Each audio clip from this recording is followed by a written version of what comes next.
All right, family, welcome back to another edition of Economic News. We're going to go and get it started for the day. Today is May 13, 2022, afternoon edition, all right? So let's get it started. All right, we're going to hit you something with big. All right, this is from Reuters.com. All right, Reuters.com. Russian ruble surpasses 67 versus the dollar.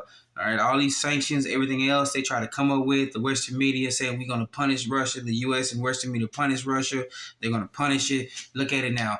The Russian ruble, backed by gold now, is now surging past the U.S. dollar.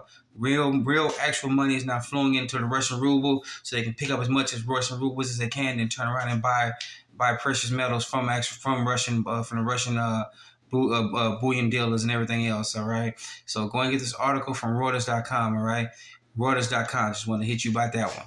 All right, and then we got another one here from WION news.com. All right, so WIOnews.com. All right, WIOnews.com. If I butchered that, please tell the folks their website. I'm really sorry, but I do give them credit where credit is due. You just let me know in the comment section what his website is, all right? So despite sanctions, Russian ruble is the world's top performing currency in 2022. There you go right there. They went gold back. They weren't playing around no more. They're not dealing with this fiat currency stuff, which is fiat currency. It's nothing. It's just paper backed by what we the people think it is, all right? So they back their money with precious metals, and there you go. Like we said before, the real money is pouring into Russian rubles to buy it and then turn around and take that Russian rubles and buy precious metals straight from Russian bullion dealers. All right? So go and get this article here.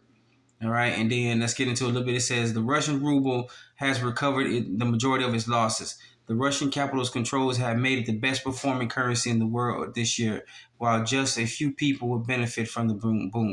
All right, so they're saying only a few people benefit of it, but overall, if you want to believe this story all you want, go ahead and read about it. We just brought this out to you. The news article saying, hey,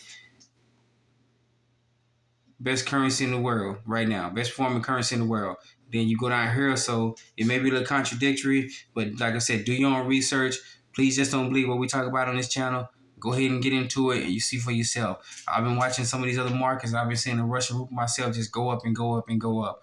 All right, it has its little struggles like every currency, fiat currency out there. Since the Russians have been back their currency with precious metals now, their precious metals market has been going up and up and up. All right, so go and get this article. Do your own research, as I say. I'm begging you to please do your own research and get into it as best you can. All right, so get on your own understanding. But go and get this article for yourself. All right, WIONnews.com. All right, WIOnews.com.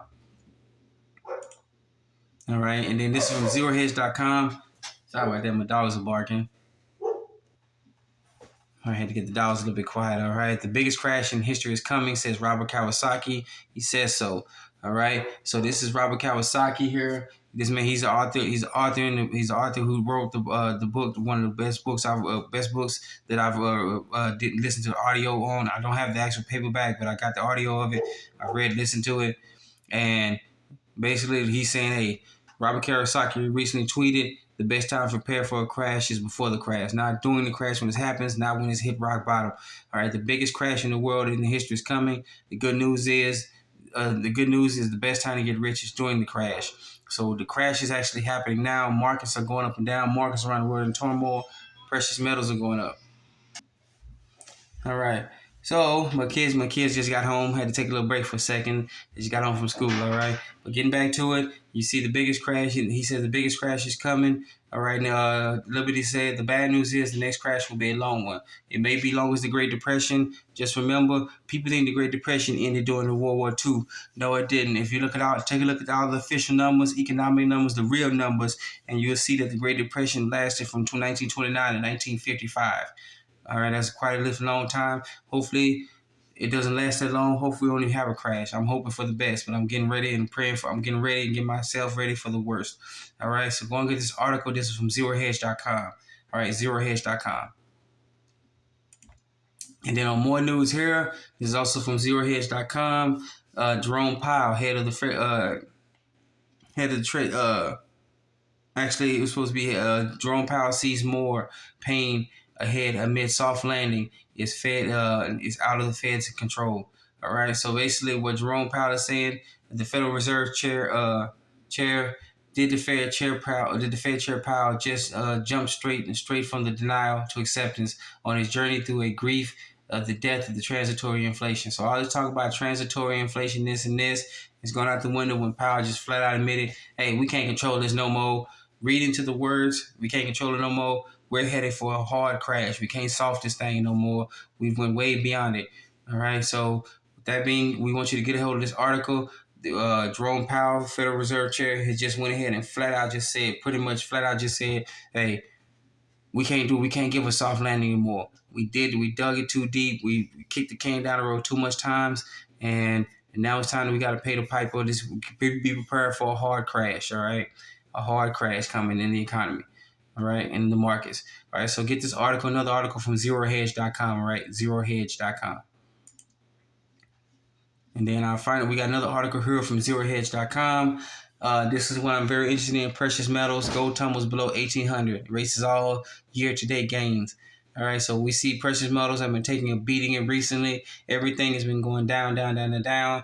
And I wanted to bring this article to you because precious metals has been going down. But as I've been doing more and more research, the squeeze is on from people trying to get their hands on precious metals. All right, so maybe the paper price, it says the paper price of the yellow rock uh, stumbled below 1800 for the first time since early February. So remember that first time, the paper price. This is what we people pay the paper price for it. So maybe the currency, the U.S. dollar, is now taking a nosedive, but in true value, this is the perfect time, in my opinion. I'm not an investment guru. Please don't believe me. I don't have an investment experience whatsoever. But this is the time seem to be what we've seen throughout history. When the prices drop on certain things, now is the time to get up and get it. 1800 is still a little steep price for me to get precious metals and gold. All right, I can stick below where silver is. All right, so go and get this article here. Gold is below 1800. But as we close, look at the markets. We saw a jump. It's still above 1800, about 1810, I think. All right. So go and get this article for you from another article from zerohedge.com. All right. And do your research to see what you think for yourself. And let me know in the comment section what you think. All right. And then for our final article today, the IMF, not an option. Ghana's financial minister says confident can manage help without it. The IMF people don't trust the IMF anymore. The International Monetary Fund, the World Bank, people just kind of had it. They want to do their own thing. They don't want to listen to them, borrow money from them because they know the heavy price and the juice is gonna be running big and much, and they gonna want all these extra things going on. So. And this is another article from WION news.com, all right?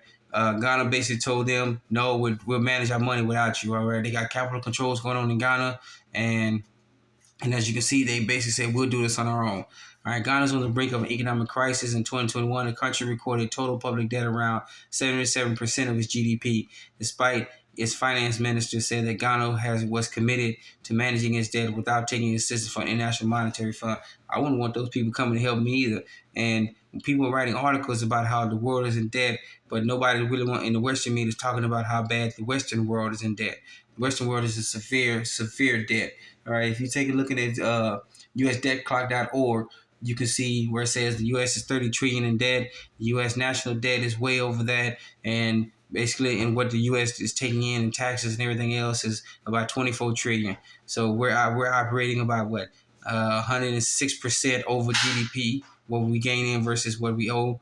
So, and then you got, just go and take a look at the USDebtClock.org. So how can we write articles about or talk about how bad the rest of the world is doing, and the U.S. is doing really horrible right now as far as an economy. But getting back to the story here, so despite what news articles are talking about, they said in Ghana's in major debt, they saying no, we don't want to deal with these international people. We're going to deal with this on our own. We'll solve it on our own issues. All right, so go and get this article for yourself. WIOnews.com. All right, once again, let me know what it says in the comment section. All right. So with that being said, we want to thank you for joining us in addition to Montgomery News. Please be safe, be sound. Remember, you are your own best financier, your own best credit union, your own best savings and loans. All right, you are your own best banker. Once again, thank you for joining another edition of Montgomery News. Please be safe, be sound. Take care of yourself first. Take care of your family, then your communities, then your other communities. All right, everything starts local. Thank you once again for joining us in addition to Montgomery News. Please be safe, be sound. Let's get it started.